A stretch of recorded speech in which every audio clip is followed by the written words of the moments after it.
నమస్తే. ఇన్నాళ్ళు నన్ను సపోర్ట్ చేస్తూ, ఎంకరేజ్ చేస్తూ మీ ప్రేమని నాకు అందిస్తున్న ప్రతి ఒక్కరికి కృతజ్ఞతలు. అలాగే ఈ వీడియో కూడా ఖచ్చితంగా మీకు ఉపయోగపడుతుంది. లైక్, షేర్ అండ్ సబ్స్క్రైబ్ చేసి మీ సపోర్ట్‌ని నాకు అందించండి. అలాగే ఈ వీడియో పట్ల మీకున్న అభిప్రాయాన్ని కామెంట్ సెక్షన్‌లో కామెంట్ చేసి తెలియజేయండి. ఇప్పుడు వీడియోని చూద్దాం. హలో అండి. ఇక్కడ మనము నిన్న మనం సంగమం చూసాం కదా, అలానే ఇక్కడ తీర్థాలు ఉన్నాయన్నమాట. ఇప్పుడు మనము రుద్ర తీర్థం దగ్గర ఉన్నాం, రుద్రపాద తీర్థం దగ్గర ఉన్నాం అన్నమాట. ఇక్కడి నుంచే నృసింహ సరస్వతి స్వామి వారు అంతర్ధానం అవడం జరిగిందనమాట. అయితే స్వామి నిజంగా అంతర్ధానం అయ్యారా, మనల్ని వదిలేసి వెళ్ళిపోయారా అని అంటే అది కాదు. నేను ఎక్కడికి వెళ్తాను?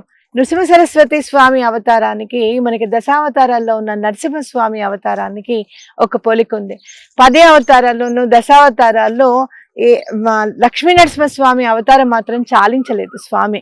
మిగతా అవతారాలు చాలించారు కానీ లక్ష్మీ నరసింహస్వామి అవతారం మాత్రం చాలించలేదు.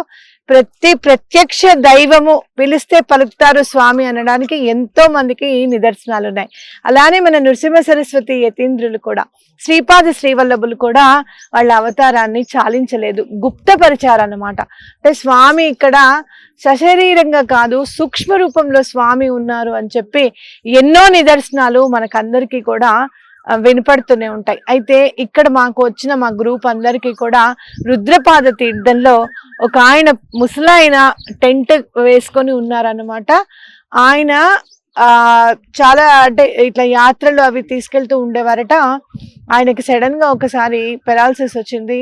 భార్య లేకపోయేసరికి, భార్య లేకపోతే భర్త పరిస్థితి మామూలుగా ఉండదండి. అంటే అటు పిల్లలు కూడా ఎంతవరకు చూడాలో అంతవరకే చూస్తారేమో ఈ రోజుల్లో అని అనిపిస్తుంది. పిల్లలు కూడా వదిలేసారట. మరి పిల్లలు ఎక్కడున్నారయ్యా అని అంటే విదేశాల్లో ఉన్నారు, ఆయన్ని పట్టించుకోవట్లేదు. ఇలాంటి జీవితం ఎందుకు? ఆస్తి అమ్మేస్తే కూడా ఆ డబ్బును కూడా పిల్లలు తీసుకొని వెళ్ళిపోయి తండ్రిని వదిలేసిన పరిస్థితి. మరి తండ్రిని పిల్లలు వదిలేస్తారేమో కానీ ఆయన కన్న తండ్రి అయితే వదలడు కదా. అలాగే నృసింహ సరస్వతి స్వామి వారే ఆయనకి కన్న తండ్రి అయ్యారు, పరమాత్ముడు. అయితే ఆయన వచ్చి ఇలాంటి జీవనం నాకు వద్దు, దుర్భరమైన జీవితం వద్దు అనుకొని వచ్చి రుద్రపాద తీర్థంలో మునిగిపోతుండగా స్వామి పట్టుకుని లాగి, ఎరా గాణగాపురం వచ్చి మునిగిపోవడానికి చనిపోవడానికి వస్తావా? అలా ఏం కాదు, పద, 25 జన్మల పాప ఫలితం నీదుంది, అదంతా కూడా నేను కర్మ అనుభవింప చేస్తాను, నీకేం కాదు, నేనున్నాను, నేను చూసుకుంటాను అని చెప్పి మాట ఇచ్చి ఆ ఒడ్డుకి తీసుకొని వచ్చి అక్కడ కూర్చోబెట్టారట. ఆయన అక్కడే ఉంటే ఒక ఆటో అతను, అయ్యో ఇతనికి ఒక టెంట్ అన్నా ఏర్పరచాలి అని చెప్పి ఒక టెంట్ వేశారు చిన్నగా. మీకు అక్కడ జూమ్ చేసి చూపిస్తారు ఇప్పుడు. అలాగే ఆయనకు ఒక వాకర్ కూడా ఇచ్చారు. చాలా ఆశ్చర్యకరమైన విషయం ఏంటి అని అంటే, ఆయనకి పాపం చక్కెరకేళి అరటిపండు తినాలి అని అనిపించిందిట. నాకు చక్కెరకేళి అరటిపండు తినాలని అనిపించితే అమలాపురం నుంచి ఒక భక్తురాలు వచ్చి ఆయనకి చక్కెరకేళి అరటిపళ్ళు సమకూర్చారట. అంటే స్వామి తలుచుకుంటే ఎంత బాగా చూసుకోగలరు అనేది ఇది ఒక నిదర్శనం అన్నమాట. గాణగాపుర క్షేత్రంలో ఎవరొచ్చినా కూడా తల్లిదండ్రులు దూరం అయ్యారు అన్న బాధను మాత్రం తప్పకుండా వదిలేసేయండి. ఎందుకు అనంటే మనకి తల్లి, తండ్రి, గురువు, దైవం. మీరు నరసింహస్వామి ప్రపత్తి చదివితే మాతా నృసింహ, పితా నృసింహ, భ్రాతా నృసింహ, సఖా నృసింహ. అంటే తల్లి లాలన, తండ్రి పాలన, మాతృత్వంలోని మాధుర్యం, అలాగే భ్రాతృత్వంలోని సహకారం, స్నేహంలోని, మిత్రత్వంలోని మమకారం, ఇవన్నీ కూడా ఒక గురువుని ఆశ్రయిస్తే మనకి కలుగుతాయి అని చెప్పడంలో ఎటువంటి అతిశయోక్తి లేదు. తప్పకుండా స్వామిని నమ్మండి. గాణగాపురం తప్పకుండా రండి. మా అందరికి ఇట్లా నేను గ్రూప్తో వచ్చినప్పుడు, మామూలుగా ఒకదాన్ని వచ్చినప్పుడు దర్శనం చేసుకుంటాను, వెళ్ళిపోతాను. కానీ ఒక గ్రూప్తో వచ్చినప్పుడు మనకి స్వామి ఎన్ని నిదర్శనాలు చూపిస్తున్నారు అని అంటే 1 కాదు 2 కాదండి. నిన్న అన్నము అందరూ తింటారు కదా అని చెప్పి మామూలుగా వెజిటబుల్ రైసే చేయించాను నేను. ఎందుకు చేయించాను అనంటే గురువుకి అలా అన్ని కలిపి వండితే సంకల్ప బలము నెరవేరుతుంది అని చెప్పి నేను ఒకసారి మొన్న వీడియోలో చెప్పడం జరిగింది. అలానే ఏదైనా సంకల్ప బలం నెరవేరుతుంది అందరికి, ఇది ప్రసాదంగానే మనం భావించి తింటున్నాం కదా అని చెప్పి మామూలుగా వెజిటేబుల్ రైస్ కుర్మా చేయించాను. అందరం తిన్న తర్వాత కూడా మళ్ళీ అంతమంది తినేటట్టుగా ఆ ప్రసాదం అలానే ఉండిపోయిందండి. అయ్యో ఎక్కువగా చేసేసావా అని నేను అడిగినప్పుడు, అయ్యప్ప అనమాట మన క్యాటరర్స్, అతన్ని అడిగినప్పుడు లేదండి నేను 10 కిలోలు అన్నం వండాను, ఇంతమంది తిన్న తర్వాత కూడా మళ్ళీ అంత అన్నమే ఉంది అంటే నాకు ఆశ్చర్యం అనిపిస్తుంది, నేను నిజంగా 10 కిలోలే వండానండి అని చెప్పాడు అతను. సరేలే పర్వాలేదు అని చెప్పి, మా ఆశ్చర్యానికి ఏంటంటే రాత్రి అంతా ఈ సర్దుకొని అది తీసుకొని వెళ్ళేటప్పటికి 11 అయింది. అది 1 గంట వరకు అందరికీ ఇస్తూ ఉంటే అందరు జనాలు వస్తూనే ఉన్నారు, ఆకలిగా ఉన్న వాళ్ళు. అది 1 గంట వరకు ఎవరెవరికైతే అందాలో అందరికీ అందింది అనమాట. ఇదంతా కూడా మనకి ఇట్లా ఈ టెంట్ లో ఆయన ఉంటున్నారు అని చెప్పడం అంతా. బాబాయ్ గారు రండి. గాణగాపురం నేను మార్చి 22వ తారీఖు నా పర్సనల్ వర్క్ మీద వచ్చానండి. నాకు అత్యంత చాలా అర్జెంట్ పని మీద, స్వామి నువ్వు తప్ప ఇంకెవ్వరూ లేరు నన్ను రక్షించేవాళ్ళు అని చెప్పుకొని స్వామిని దర్శించడానికి నేను వచ్చినప్పుడు గురుచరిత్ర చదువుతున్నాను. ఒక్క రోజులోనే గురుచరిత్ర 2 డేస్లో కంప్లీట్ చేయగలిగాను. అయితే గురుచరిత్ర చదువుతూ ఉన్నప్పుడు వచ్చి అమ్మ మీరు తెలుగువారా అని అడిగారు. అయితే ఇంతకు ముందు నేను గాణగాపురం వచ్చినప్పుడు నేను అయ్యో ఎవరికి నేను ఇవ్వలేకపోయాను, అంటే ఎంతో కొంత నా చేతుల్లో ఉన్న ధనం లేకుండా పోయింది. ఆ రోజు నేను అలా అయ్యో నన్ను ఎవరు అడగకపోతే బాగుండు, నేను లేదని చెప్పాలి, ఈరోజు నేను పరిస్థితి పరిస్థితి అనమాట. అది గుర్తుండి కొంచెం ధనం సమకూర్చుకుంటే ఆయన చూడంగానే ఇదిగోండి 500 తీసుకొని, అంటే అమ్మ నాకు డబ్బు వద్దు అని అన్నారు ఆయన. అయ్యో నేను మీకు ఇవ్వడం లేదండి, మీరు ఏదైనా సేవ చేయగలిగితే కనుక చెయ్యండి అని అంటే వెంటనే ఆయన నేను గురువారం నేను భిక్షావందనం చేస్తానమ్మా, అందులో దీన్ని నేను సమర్పిస్తాను అని చెప్పారు. ఆయన నోటి నుంచే అమ్మ మీరు ఇప్పుడు మార్చి 22 వచ్చారు కదా, ఏప్రిల్ 21 తప్పకుండా రండి అని అన్నారు. ఎంత ఆశ్చర్యం అనిపించిందంటే నాకు, మార్చి 22 మా వారి పుట్టినరోజు అని నేను వచ్చాను. ఆయనకు తెలియదు కదా నా పుట్టినరోజు ఏంటో ఎవరో నేను తెలీదు. ఏప్రిల్ 21 నా పుట్టినరోజు. అంటే స్వామి డిసైడ్ చేశారనమాట, నీ పుట్టినరోజు కూడా నువ్వు ఇక్కడ ఉండాలి అని చెప్పి. అప్పుడు నాకు అనిపించింది, ఆహా నేను అనుకున్న పని స్వామి నెరవేరుస్తారు అన్న ధైర్యం వచ్చిందనమాట. ఆయన ఏప్రిల్ 21 రా అని చెప్తే, ఆయన ఇంకా నేను అనుకున్నాను స్వామి ఆయన రూపంలో వచ్చి చెప్పారని చెప్పడం, ఏప్రిల్ 21 ఇక్కడికి రావడం, చక్కగా చండీ హోమము చేసుకోవడం జరిగింది. అప్పుడు చెప్పాను నేను ఇలా ఒకటి ట్రిప్ వేయాలనుకుంటున్నానండి, దానికి మీ సహకారం కావాలి అని అంటే, నాదే ఉందమ్మా స్వామి తలుచుకుంటే అదే అయిపోతుంది అని చెప్పడం. అప్పటి నుంచి నేను ఆయనని మమకారంగా బాబాయ్ గారు అని పిలవడం. ఆయన కూడా తన సొంత పిల్ల, తన సొంత కూతురు ఎలా ఒక యాత్రను వేస్తే ఎలా హెల్ప్ చేస్తారో అలానే నాకు హెల్ప్ చేయడం జరిగింది, సహాయం చేయడం జరిగింది. అలాగే ఇక్కడ ఎన్నో తీర్థాలన్నిటి గురించి కూడా చక్కగా చెప్పారు. మనకి ఇవాళ దర్శనం ఏంటంటే, స్వామి దర్శనం ఎలా జరిగింది అని అంటే, ఆయన టెంట్లో ఎవరైతే ఉన్నారో ఆయన ద్వారా మనకి స్వామి ఇక్కడ సూక్ష్మ రూపంలో ఉన్నారు. అయ్యో మనకి ఏ కష్టం వచ్చినా ఇంకా స్వామి తప్పకుండా నెరవేరుస్తారు అని మనకి ఖచ్చితంగా మనకి ఈయన ద్వారా మనకి తెలిసిందనమాట ఇవాళ. కాబట్టి అందరం దండం పెట్టుకోండి. ఆయనకి ఏముంది బాధ, చచ్చిపోవాలి అని ఉంది. అంటే ఈ జీవితం వద్దు అనేంత కష్టమైతే ఇక్కడ ఎవరికి లేదు కదా.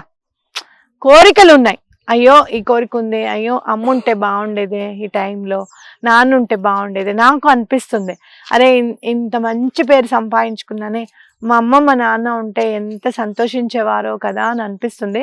కానీ ఇలాంటి వాళ్ళు కలిసినప్పుడు వాళ్ళ రూపంలోనే మా అమ్మ మా నాన్న నాకు హెల్ప్ చేస్తున్నారు, నా వెనుకే ఉన్నారు అని కూడా అనిపిస్తుంది. కాబట్టి అంత చచ్చిపోయేంత బాధ ఎవరికి లేదు కదా. ఏదో కష్టాలు ఉంటాయి, అవి స్వామికి చెప్పుకొని విన్నవించుకొని, నాయన నువ్వు తీర్చేసావు, నువ్వే తీరుస్తావు, ఇంకా నువ్వు తప్ప మాకు ఇంకా వేరే దిక్కు లేదు అని చెప్పి స్వామికి ఖచ్చితంగా దండం పెట్టుకోండి. ఎటువంటి పరిస్థితుల్లోనూ మీకు అందరికీ కూడా పనులు అయిపోతాయి. ఈ గాణగాపురం ట్రిప్కి వచ్చారు కదా, ఇంకొకటి మీరందరూ కూడా ఒక సత్సంకల్పం చేయాల్సిన ఆవశ్యకత ఉంది మనకి. అంటే ఈ నదీమ తల్లిలో నీటి చుక్క లేకుండా కనపడడం అనేది చాలా బాధాకరం.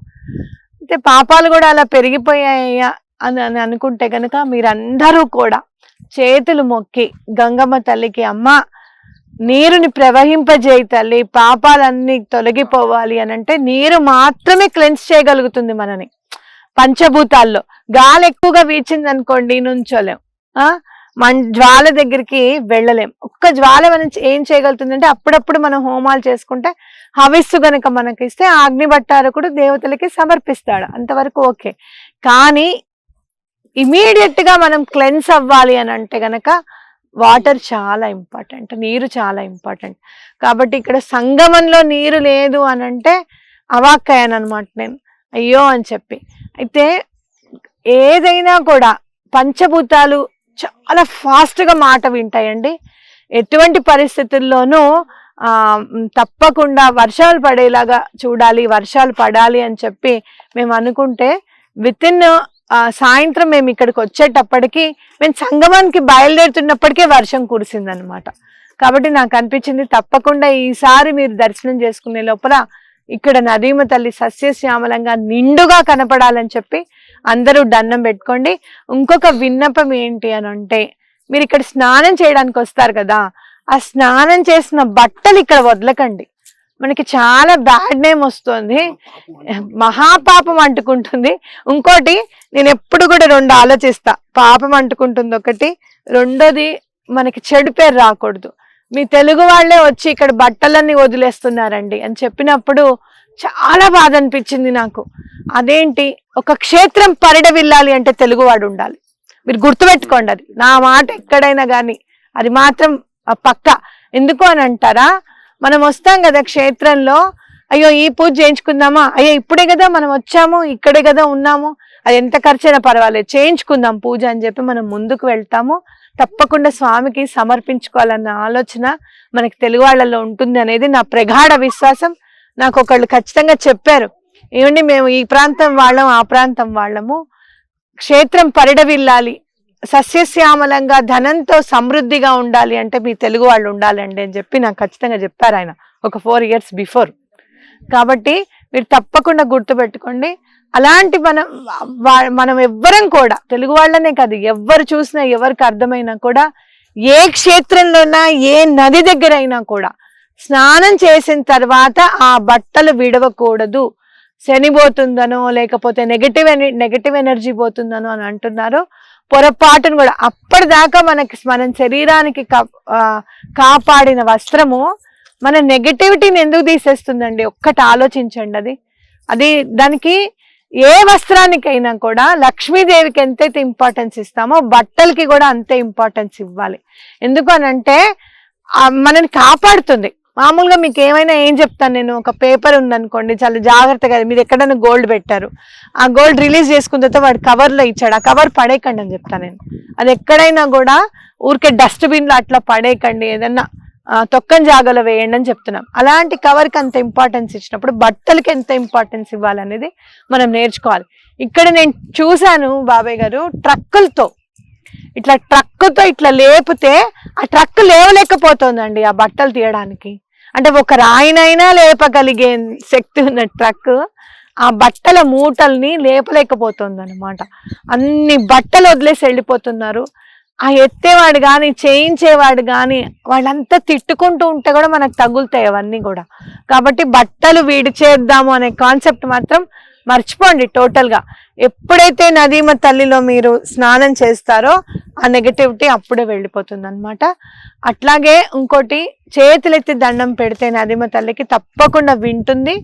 నాకు మొన్ననే చాలా విపరీతమైన కష్టంలో ఉన్నారు, వాళ్ళు నా దగ్గరికి రాలేరు, నేను చెప్పింది చేసే పరిస్థితుల్లో వాళ్ళు లేరు.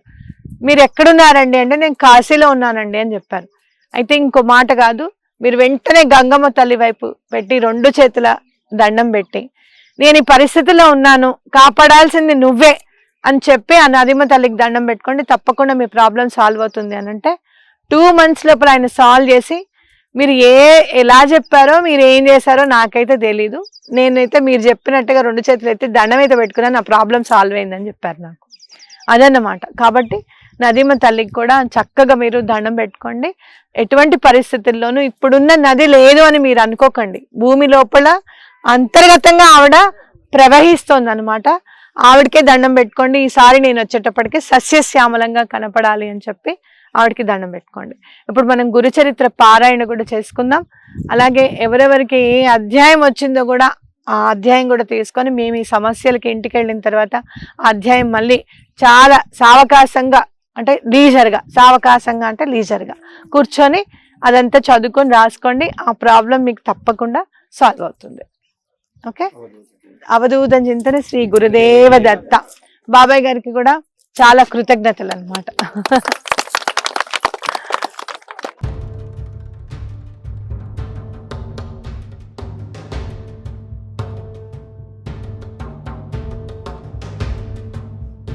కరెంట్లో ఒక యూట్యూబ్ ఫోటో ఒకటి వచ్చిందమ్మా, హిందీలో వాడు షూటింగ్ చేసినట్టుగా తన దగ్గర కూర్చొని అరగంట సేపు మాట్లాడింది. ఆ, తాతయ్య నువ్వు ఇక్కడ ఉండు, ఆయన పిలిపించాడు.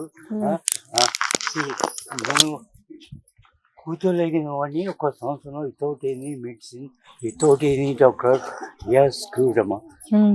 నేను మందిరం పోయి స్నానం చేసిన తర్వాత లేదమ్మా, మీరు అందరికీ చెప్పారు ఒకటి, ఎన్నైనా చేసుకోండి, it all your responsibility, but ఇన్ని మాత్రం మర్చిపోతామా. Is a real doctor. బాగున్నాయి. నేను బ్రాహ్మణి ఎంఎస్సీ చేశాను, అమెరికాలో డాక్టర్ని చేశాను, కొట్టుకోవాలను ఐటీ చేశాను. అవన్నీ లేమ్మా, అన్నీ కష్టపడేసి ఇక్కడ పెట్టి నాకు ఎన్ఆర్ఐస్, హిమాలయస్ పరిచయాలు, కేరళలు అందరూ వచ్చిపోతుంటారు, కొంతమంది చచ్చిపోతూ వస్తున్నారు. వాళ్ళందరికీ నేను ఏదో బోధ చేస్తానమ్మా. నేను ఎవరో జపం చేసిపోయారు, అభిషేకం ఒక ఆయన పోతున్నాడు. కానీ మీరు ఆయన కృప లేకపోతే కనకపోతారమ్మా. అందులోనూ రుద్రబాగోచండి, ఇది సంబంధించింది కదమ్మా. ఆ దత్తభోగం అష్టతీర్థాలు పెట్టింది, ఈ గుళ్ళు పెట్టింది, ఏమి తక్కువమ్మా.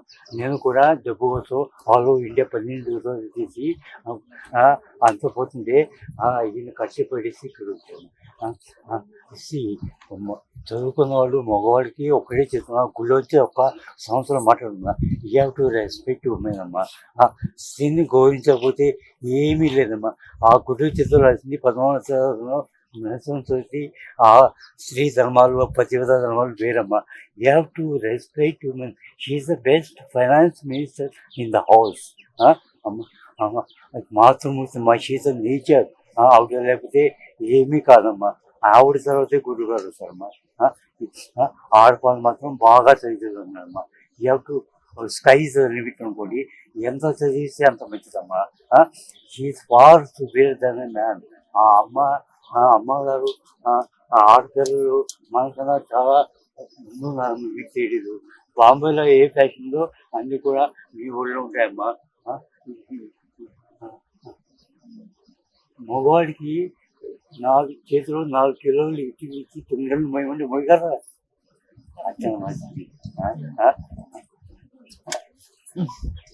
మీకు చెప్పేందుకు అడుగు, ఈవిడ ఎంత బాగా చెప్తుంటే మీరు చాలా బాగా చేయరు.